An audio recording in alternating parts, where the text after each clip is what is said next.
रानी दुर्गावती की कर्मस्थली जबलपुर में कृषि मंथन 2026 का भव्य आयोजन किया गया। इस अवसर पर मध्य प्रदेश के मुख्यमंत्री ने प्रदेश के किसानों और कृषि क्षेत्र के विकास के लिए कई महत्वपूर्ण कदम उठाए और भविष्य की योजनाओं को साझा किया। मुख्यमंत्री ने जबलपुर कृषि विश्वविद्यालय के नए प्रशासनिक भवनों का लोकार्पण किया। कृषि क्षेत्र में नवाचार को बढ़ावा देने के लिए 10 स्टार्टअप्स को 1,08,00,000 रुपए के आदेश पत्र वितरित किए गए। प्राकृतिक खेती को बढ़ावा देने के उद्देश्य से 1,000 कृषि सखियों के प्रशिक्षण कार्यक्रम की शुरुआत की गई। मुख्यमंत्री ने बताया कि सरकार ने गेहूं का उपार्जन शुरू कर दिया है। वर्तमान में 2,625 रुपए का भाव दिया जा रहा है, जिसे बढ़ाकर 2,700 रुपए तक ले जाने का संकल्प लिया गया है। नरसिंहपुर में गन्ने की एक नई यूनिट का शुभारंभ किया गया, जिससे क्षेत्रीय किसानों को लाभ होगा। मुख्यमंत्री ने कार्यक्रम के दौरान कृषि प्रदर्शनी का अवलोकन किया और वैज्ञानिकों द्वारा विकसित की गई फसलों की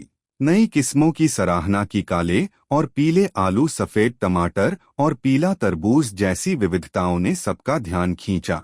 उन्होंने बेर के जूस जैसे नए उत्पादों का स्वाद लिया और वैज्ञानिकों व युवाओं द्वारा किए जा रहे इन प्रयोगों को कृषि के भविष्य के लिए सुखद बताया। हमारी सरकार कृषि कल्याण और नवीन पद्धतियों के बलबूते फसल विविधीकरण को बढ़ावा दे रही है। मध्य प्रदेश आज देश में गेहूं उत्पादन में अग्रणी राज्यों में से एक है और हम किसानों की आय बढ़ाने के लिए प्रतिबद्ध हैं।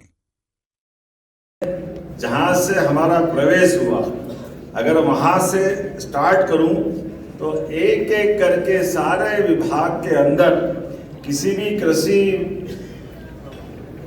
विश्वविद्यालय के अंदर जो कल्पना हो सकती वो सब कुछ दिखी। मैं सच में आपको बधाई देना चाह रहा हूं, आपका अभिनंदन करना चाहता हूं।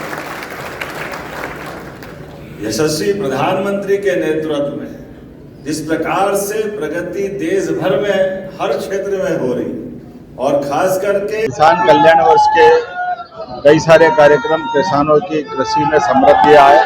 हमारी सरकार द्वारा पूरा वर्ष किसान कल्याण वर्ष मना रहे।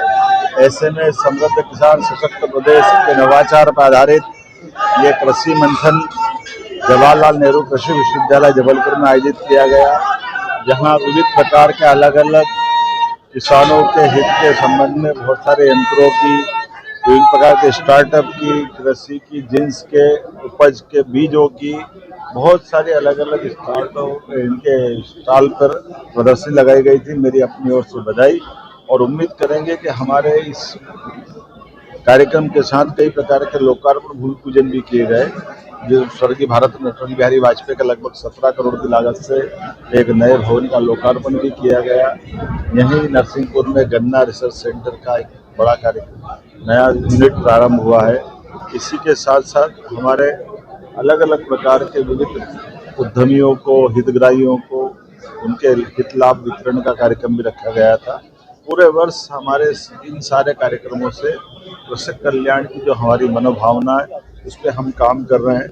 और खासकर ये तो कृषि सब्जेक्ट का विश्वविद्यालय है। एग्रीकल्चर में सभी प्रकार के नवाचार, नई तकनीक, देश के साथ विदेश के भी कई विद्वान आए हुए हैं, वो सब अपने अनुभव शेयर करेंगे और उम्मीद करेंगे इन सब के माध्यम से किसानों की आय बढ़े, हमारी फसलों का सही उत्पादन मिले, कम पानी में बेहतर फसल हो, बिजली, पानी, खाद सबके अंदर एक समेकित रूप से इस प्रकार का उपज से इतनी आमदनी बढ़े, इस दिशा में लगातार सरकार काम कर रही है। मुझे संतोष है कि सरकार के इन सारे प्रयासों से पूरे प्रदेश में अनुकूलता का माहौल बना हुआ है।